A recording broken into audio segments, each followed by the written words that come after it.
Hi guys, in today's video I'm going to show you how you can download presentation from Tome AI.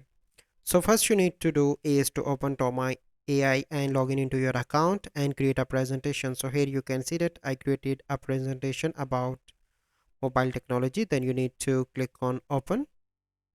So now you can see that this presentation is open and my presentation consists of 4 pages and now I want to download. So you simply need to click on 3 dots on the top right and here you can see different options and here you can see an option of export to PDF. You need to click on that and here you can see easily export anything you make and more. So you simply need to upgrade to the pro plan of Tome AI. Once you upgrade to the premium plan, you can easily download any presentation. So this is the process how you can download presentation from Tome AI. So I hope you find this video helpful. If you find this video helpful, must like this video, subscribe to our YouTube channel for future videos. We'll see you in the next video. Thank you. Have a good day.